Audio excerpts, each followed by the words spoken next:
Bonjour! Dans cette vidéo, je vais vous montrer les premières choses que je recommande de faire après avoir configuré votre Realme 14 Pro Plus. La première chose, c'est de se connecter au Wi-Fi si vous ne l'avez pas encore fait. Cette étape qui va être assez importante pour les étapes suivantes. Cela vous permet de faire bien plus que simplement envoyer des messages ou passer des appels. Alors, allons dans les paramètres. Puis Wi-Fi, assurez-vous que le Wi-Fi est activé et sélectionnez le réseau Wi-Fi auquel vous souhaitez vous connecter. Entrez son mot de passe et cliquez sur Enregistrer. Maintenant, vous pouvez revenir en arrière, puis passer à l'étape suivante qui va aussi être très importante. Allez dans Système et Mise à jour dans les paramètres.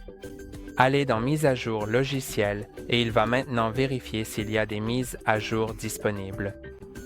Vous pouvez voir que ma version est à jour, mais si vous avez des mises à jour disponibles, je vous recommande de les installer car cela permet de garder votre téléphone sécurisé, vous donne les dernières fonctionnalités et garantit que votre téléphone fonctionne sans problème, sans aucun bug. Je vais revenir en arrière et passer à l'étape suivante, qui consiste à se connecter à un compte Google si vous ne l'avez pas encore fait. Bien sûr, cette étape peut être ignorée, mais elle sera importante pour utiliser le Play Store, à partir duquel vous pouvez installer différentes applications et aussi pour utiliser d'autres fonctionnalités et services Google. Allez donc dans Utilisateur et compte dans les paramètres. Ensuite, si aucun compte Google n'est répertorié ici, cliquez sur Ajouter un compte. Maintenant, cliquez sur Google, puis vous pourrez vous connecter à Google. Si vous n'avez pas de compte, vous pouvez en créer un ici, mais j'en ai déjà un, donc je vais simplement entrer l'adresse email. Ensuite, saisissez le mot de passe hors caméra.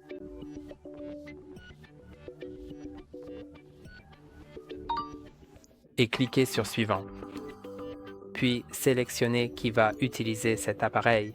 Si vous sélectionnez « Mon enfant utilisera cet appareil », alors les étapes suivantes peuvent légèrement différer. Ensuite, vous devez accepter les conditions d'utilisation de Google, car sans cela, vous ne pouvez pas ajouter le compte. Il se peut qu'il vous demande d'activer la sauvegarde Google, et je vous recommande de l'activer car cela garantit que, vos données ne seront pas perdues en cas de problème avec votre appareil. Je vais accepter puis revenir en arrière. Et puisque nous sommes connectés au compte Google, l'étape importante suivante consiste à mettre à jour les applications que nous avons sur le téléphone. Allons donc sur le Play Store. Ensuite, je vais cliquer sur Commencer. Ici, il vous demande de télécharger certaines applications. Je vais les ignorer. Ensuite, vous pouvez choisir d'utiliser le mot de passe de votre compte Google ou la biométrie de votre téléphone pour vérifier les achats effectués sur le Google Play Store. D'accord? Je sais que l'application a planté et c'est parce que le Play Store est en train de se mettre à jour. Essayons donc de l'ouvrir à nouveau et je vais sélectionner l'option d'utiliser le mot de passe car je n'ai pas encore configuré la biométrie. Je vais aussi vous montrer plus tard comment configurer le verrouillage d'écran ainsi que la biométrie. Je vais donc entrer le mot de passe de mon compte Google. Ensuite, cliquez sur Terminer et nous y sommes. Vous pouvez cliquer sur l'icône de profil en haut à droite, puis sur Gérer les applications et l'appareil. Voici les mises à jour. Je peux cliquer dessus, puis cliquer sur Tout mettre à jour. Je vais tout mettre à jour en même temps, car pour la même raison que la mise à jour de notre logiciel, nous devrions aussi mettre à jour nos applications. Et aussi, certaines applications ne fonctionneront tout simplement pas sans la mise à jour. Nous pouvons donc maintenant passer à l'étape dont j'ai parlé il y a un instant, c'est-à-dire configurer notre verrouillage d'écran et la biométrie. Dans les paramètres, allez dans Sécurité et confidentialité. Ensuite, allez dans Déverrouillage de l'appareil et commencez par définir un verrouillage d'écran si c'est indiqué Aucun. Vous pouvez choisir un code numérique, alphanumérique ou un schéma. Je vais choisir le schéma. Ensuite, il y a un message très important. Si vous oubliez votre mot de passe de verrouillage d'écran, vous devrez effacer toutes les données de votre téléphone, puis vous devrez quand même vous connecter avec un compte Google pour le restaurer. Il est donc important de se souvenir de votre verrouillage d'écran, mais cela vaut quand même la peine de l'activer car cela garantit que personne d'autre que vous n'a accès à votre téléphone.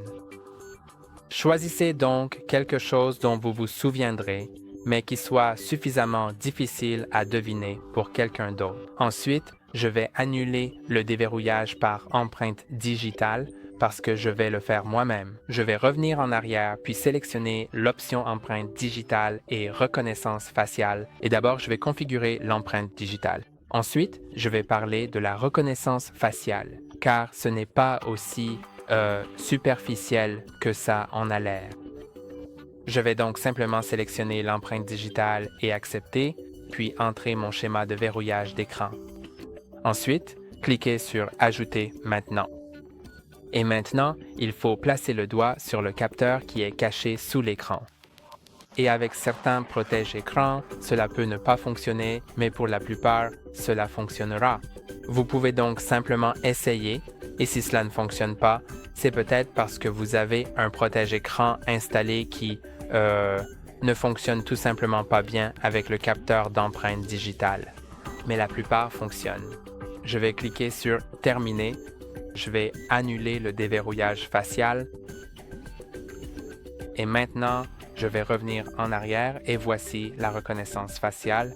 Avant de la configurer, vous devez savoir que ce n'est pas vraiment sécurisé. Il peut être déverrouillé avec une photo de vous ou par quelqu'un qui vous ressemble, car ce téléphone se base uniquement sur la caméra.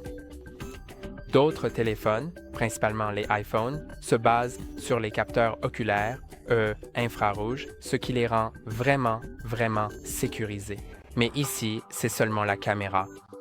Je vais vous montrer au cas où vous en auriez besoin, mais je ne recommanderais pas de le configurer si ce n'est pas nécessaire. Je vais cliquer sur Accepter. J'entre mon code de verrouillage d'écran et je clique sur Ajouter maintenant. Maintenant, je vais positionner mon visage dans le cadre.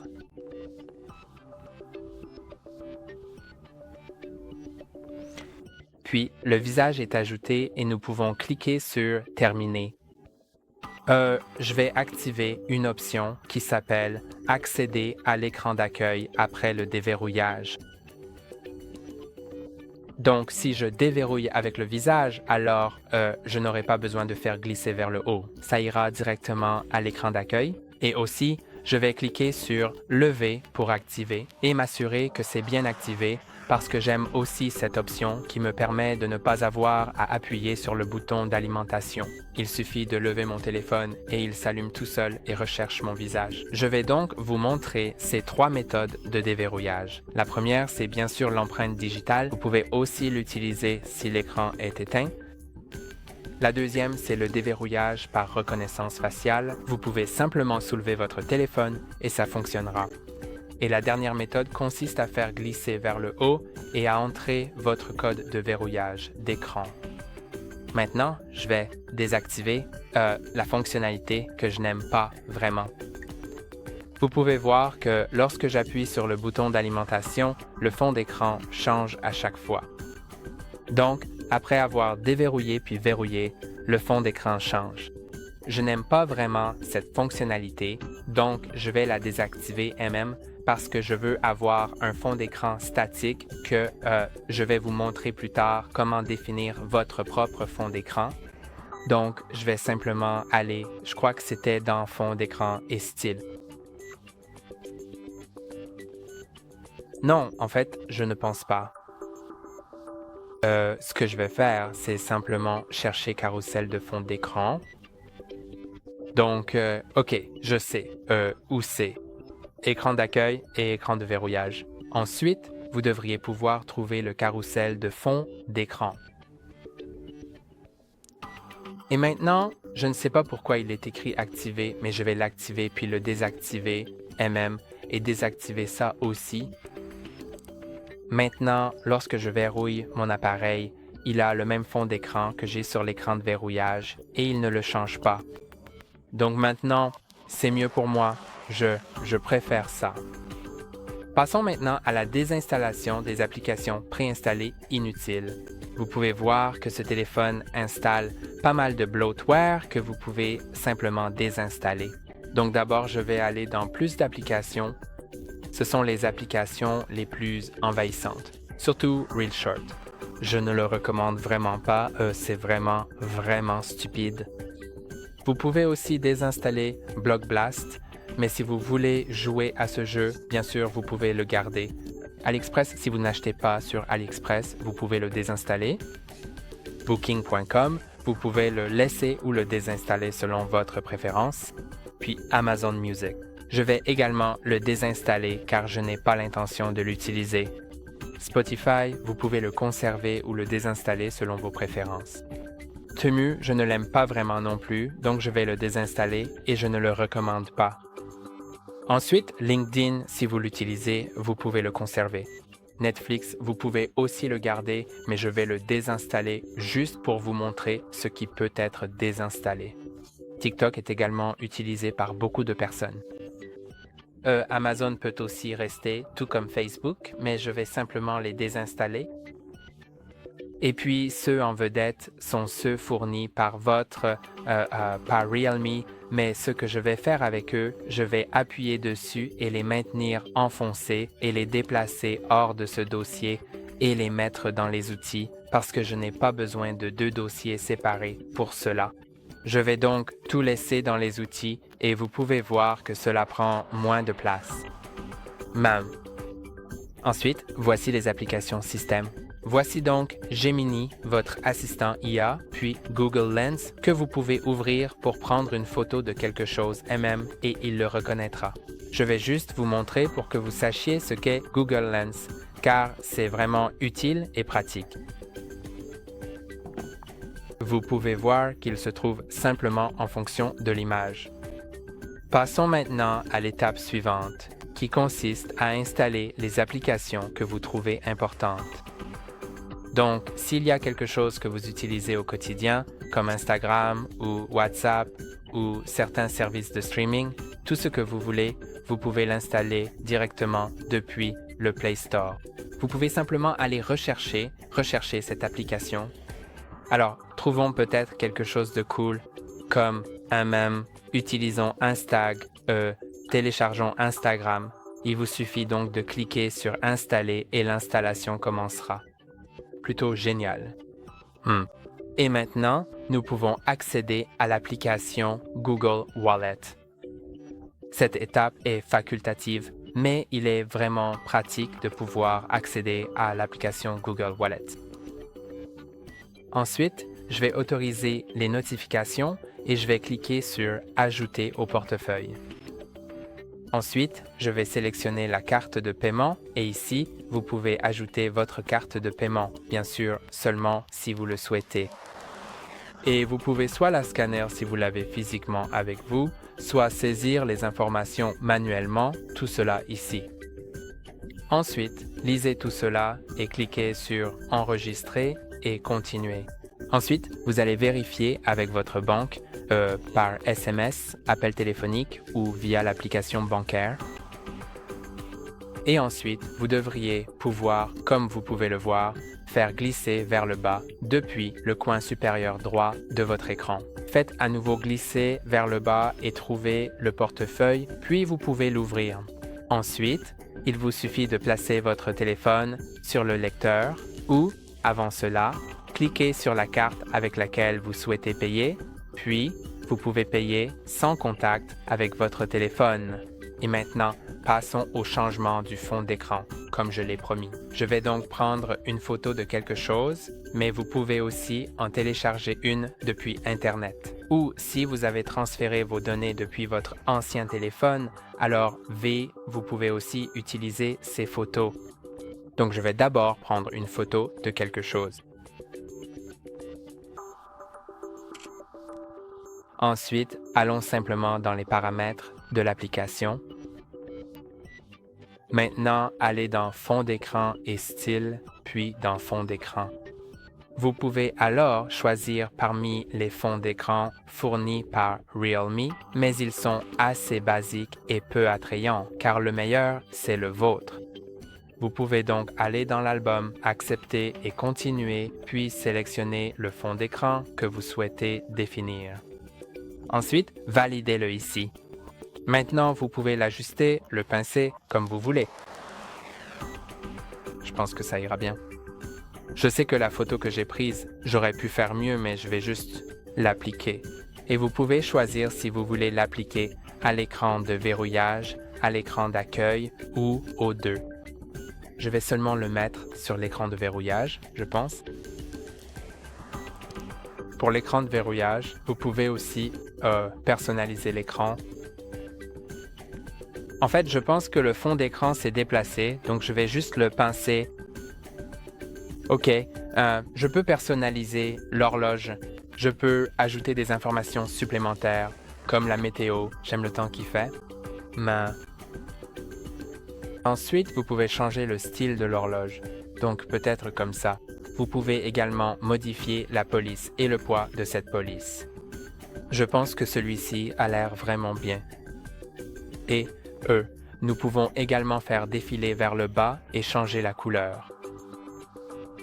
Puis-je donc le régler sur quelque chose qui... D'accord, je ne peux pas choisir ma propre couleur qui irait le mieux avec mon fond d'écran, mais bon, il y a plusieurs choix ici. Donc je vais juste sélectionner peut-être celle-là.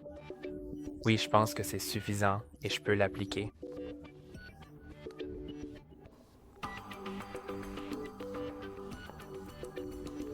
Vous pouvez appliquer les couleurs du fond d'écran à votre système. Je vais faire ça parce que j'aime beaucoup. Donc ici, vous pouvez, pour le changement du système, choisir les couleurs du fond d'écran. Et vous pouvez, par exemple, définir élégant, frais, actif, lumineux ou autre. Je vais peut-être choisir les couleurs en vedette parce que je trouve qu'elles sont un peu plus jolies. Ce fond d'écran n'était pas vraiment contrasté, donc il n'y a pas beaucoup de choix. Je vais choisir celui de la côte. Ensuite, je vais revenir en arrière. Voyons si c'est appliqué, parce que je ne sais pas vraiment. D'accord? C'est vrai. Alors, nous pouvons simplement revenir ici. Comme vous pouvez le voir, mon écran d'accueil n'a pas changé. Et puisque nous avons fait tout cela, nous pouvons aller dans les paramètres. Et voyons s'il y a la notification que j'attendais. Non, en fait, ce n'est pas le cas. Mais s'il y a une notification pour terminer la configuration de votre appareil, vous pouvez simplement cliquer dessus et suivre toutes les étapes. Même, ils seront assez intuitifs et surtout du genre, voulez-vous reculer? Tu veux genre transférer des données de ton ancien appareil? Si vous le faites, je vous recommande vraiment de le faire quand on vous le demande, car plus tard, cela peut être un peu plus difficile à faire. Mais bien sûr, c'est toujours possible, mais pas par la méthode native. Au lieu de cela, utilisez une application tierce que vous pouvez télécharger. Et ce sont toutes les choses que je voulais vous montrer. C'est tout pour aujourd'hui. N'oubliez pas de liker et de vous abonner. À la prochaine.